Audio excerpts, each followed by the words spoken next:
তুমি খেয়েছো? না, তোমাদের জন্যই অপেক্ষা করছিলাম।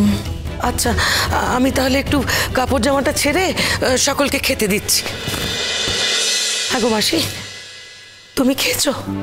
না না, গলা দিয়ে খাওয়ার নামে বাড়ির এই অবস্থা। আমি তো এখানে পড়ে আছি, কিন্তু মনটা আমার বৌমার কাছে পড়ে আছে।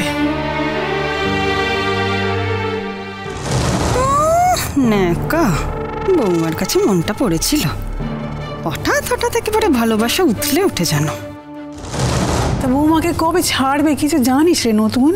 কাল বা পরশু ছেড়ে দেবে, যত তাড়াতাড়ি ছাড়ে তত ভালো। আসলে যে কোনো অপারেশনের পর শরীর তো দুর্বল থাকে, হসপিটালে থাকলে ইনফেকশন ক্যাচ করতে পারে। তার চেয়ে বাড়ি চলে যাওয়াই ভালো। বাড়িতে থেকে ভালো করে সেবা যত্ন হবে। কোন বাড়িতে যাবে রে বৌমা? সেটা তো আমি জানি না, ছেলেমেয়েরা আছে, ওরা সব ঠিক করবে। নতুন কাকু, মামার বাড়ি থেকে সবাই বলছে যে মাকে নাকি মামার বাড়িতে নিয়ে যাবে, কিন্তু আমি সেটা চাই না। আমি তো একটা ফ্ল্যাট খুঁজছি। আমি জানি ফ্ল্যাটটা খুঁজে পেতে একটু সময় লাগবে, তাও আমি খুঁজছি। শোনো, সব দিক ভাবনা চিন্তা করে কথা বলো।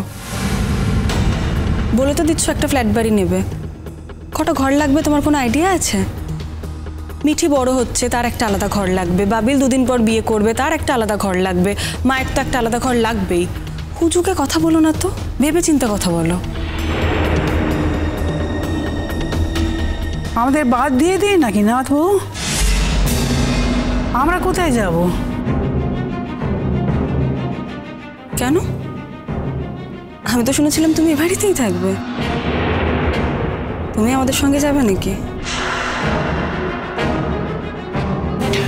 দেখো, নতুন কাকু কিন্তু এখন সংসারী হয়েছে। হিসেব মতো আমাদের কারোরই এখানে থাকার কথা না, সেটা ভালো দেখায় না। আর ঠাম্মিকেও আমরা নিয়ে যাব, মানে সেটাই তো উচিত আমার মনে হয়। তো ঠাম্মি এখানে থাকলে আমার কোনো অসুবিধা নেই বুবলাই। নতুন কাকু, আমি জানি এটা তোমার বড় মনের পরিচয়, তুমি তো এটাই বলবে, কিন্তু সেটা তো ভালো দেখায় না বলো। ঠাম্মির নাতি আছে, নাতনি আছে, ছেলের বউ আছে, ঠাম্মি এখানে কেন থাকতে যাবে? তাছাড়া আমাদের আত্মীয় স্বজনরাই বা কি বলবে ঠাম্মি যদি এখানে থাকে? নানানজন নানান কথা বলবে, বুঝতেই তো পারো। তার থেকে বেটার আমি তো একটা বাড়ি খুঁজছি, আমি বাড়িটা একটু বড় দেখে খুঁজি, সবার তাহলে হয়ে যাবে। আর যদি পিসিমণি একটু কন্ট্রিবিউট করে, আর বাবিলও তো কাজ করছে, বাবিলও যদি একটু কন্ট্রিবিউট করে, তাহলে আমার মনে হয় আমরা ইজিলি থাকতে পারবো, ভালোভাবে থাকতে পারবো, কোনো অসুবিধা হবে না। কিন্তু ঠাম্মির এখানে থাকার কোনো দরকার নেই আমার মনে হয়। তুমি তোমারটা বুঝে নিও, কিন্তু সবে চাকরিটা পেয়েছো তো, আমাদেরও তো একটা ভবিষ্যৎ আছে। চিরসখা সোম থেকে রবি প্রতিদিন রাত ৯টায় স্টার জলসায় ও জিও হটস্টারে।